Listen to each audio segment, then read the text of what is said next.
or habits have contributed most to your ability to continue learning and improving your investment decisions in a changing business and financial environment? I would say that, at least in my case, I haven't been continually learning in terms of the basic principles. You always learn a little more about given techniques, or I learn more about some industries over time, and therefore maybe I've widened the universe in which I can operate, although more funds narrows it back down, unfortunately. But I know more about businesses than I knew 20 years ago or 40 years ago. I haven't really changed the principles. The last change, the basic principles are still Ben Graham. They were affected in a significant way by Charlie and Bill Fisher in terms of looking at the better businesses. But I didn't leave Graham behind on that. And I really haven't learned any new fundamental principles, but I may have learned a little bit more about how business operates over time. And there's really nothing.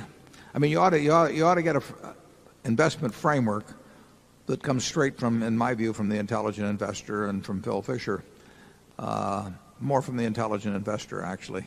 And then I think you ought to learn everything you can about industries and businesses where you think you have the ability to get your mind around them if you work at them. And with that arsenal, you'll do very well. And if you've got the temperament for the business. Charlie? Yeah, well, of course, I've watched Warren all these decades, and he's learned a hell of a lot, even the last 20 or 30 years. So it's a game of continuing to learn, and he can denigrate this little frou-frou that enables him to pick the biggest oil company in China or this or that. But those basic principles alone that he knew a long time ago wouldn't have given him the ability to make the recent investment decisions as well as he's made them. It's a lifelong game, and if you don't keep learning, other people will pass you by. I would say temperament still is the most important, wouldn't you, Charlie? Yes, of course. Yeah. But temperament alone won't do it. No, temperament alone won't do it. You have to have the temperament and the right basic idea, and then you have to keep at it with a lot of curiosity for a long, long time.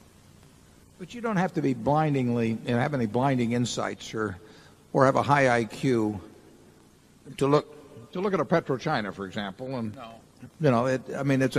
When you get a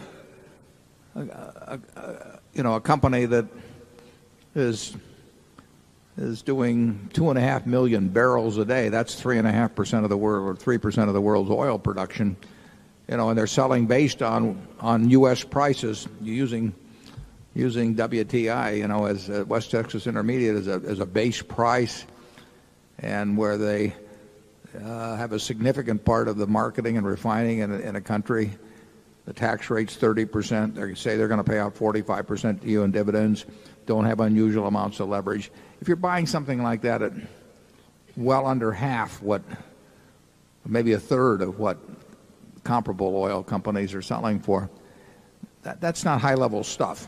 I mean, you have to you have to be willing to read the reports. But I enjoy doing that. But you wouldn't say that requires any high-level insights or anything, Charlie? Well, when you were buying that block of stock, nobody else to speak of was buying. Thank heavens. The insights can't have been all that common. No, I think that takes a certain amount of what an old Omaha friend used to call uncommon sense. He used to say there is no common sense. When people say common sense, they mean uncommon sense. Part of it, I think, is being able to tune out folly as distinguished from recognizing wisdom.